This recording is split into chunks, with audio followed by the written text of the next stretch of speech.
दोस्तों मैं आज मैं उनसे आनकाल बात किया हूं जो आपको एनएससी कमेटी का नेतृत्व कर रहे हैं, श्री अशोक राउत जी।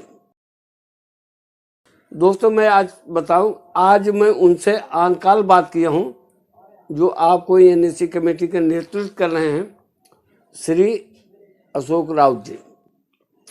अशोक राउत जी वास्तव में आदरणीय हैं, सम्मान के योग्य हैं। हमने कहा सर कोई नई अपडेट, तो निराशा भरी भावना में कहा सर कोई बात नहीं है। तो मुझे अन्य लोग मिले जो सबल हैं, सशक्त हैं, मजबूत हैं। मतलब मेरी बात हर लोगों से होती रहती है, जिनके अंदर एक कुछ करने की क्षमता है, कर गुजरने की, कि क्या किया जाए।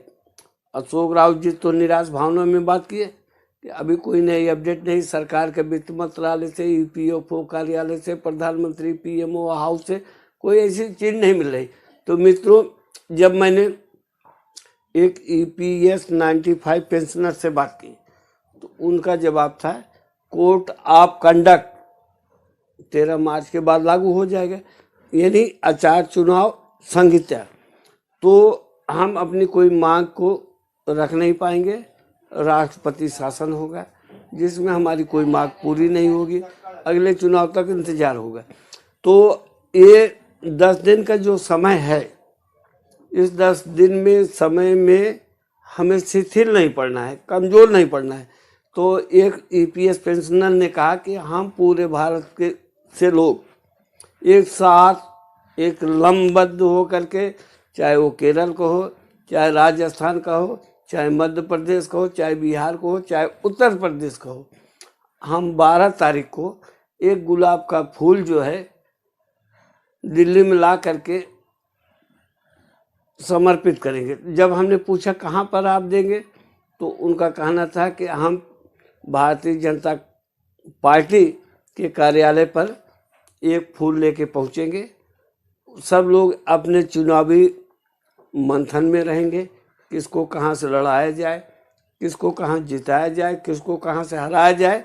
फिर भी हम लोग 10 साल तक आंदोलन करते रहे, तो हम लोग भारतीय जनता पार्टी के कार्यालय पर 12 मार्च को बड़े पैमाने पर उत्तर प्रदेश, बिहार, राजस्थान, मध्य प्रदेश, गुजरात, तेलंगाना, सारे प्रदेशों के सभी, मतलब 27 प्रदेशों के लोग आना शुरू करेंगे।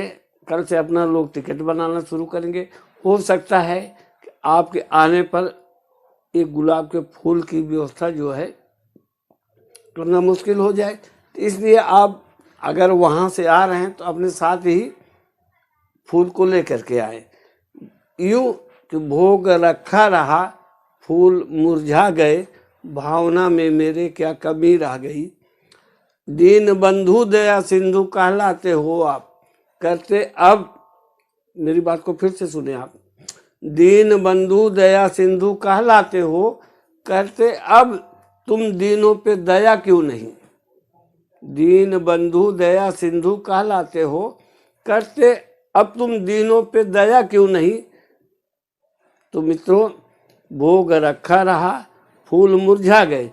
आप जहाँ से आ रहे हैं वहाँ से एक गुलाब का फूल भले क्यों नहीं मुरझा जाए, 2 दिन के सफ़र हो, 3 दिन के सफ़र हो, आप लेकर के आए।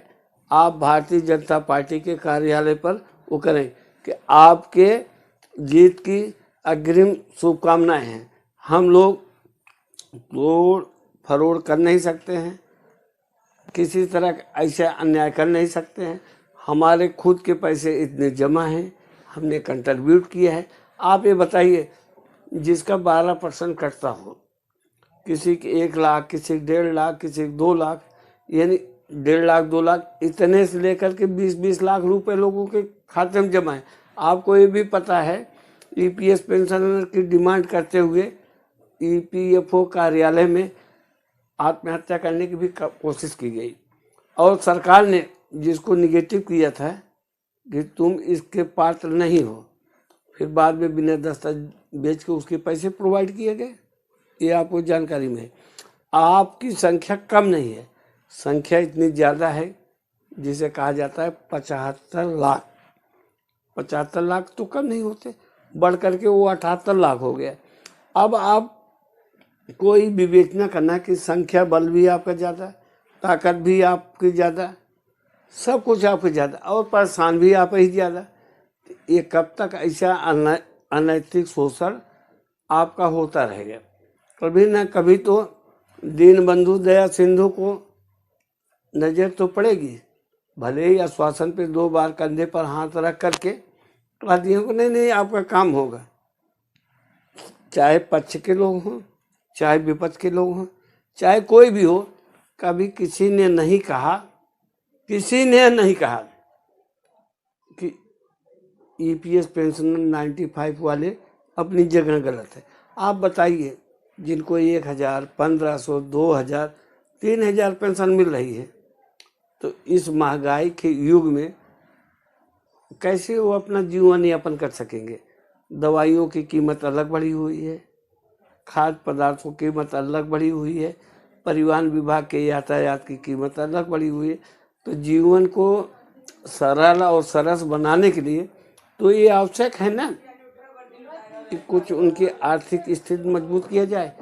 हमें बड़ा दुख होता है, बड़ा खेद होता है कि हमारे ईपीएस पेंशनर 95 की जो डिमांड करने वाले हैं कि हमारी पेंशन को बढ़ा दिया जाए।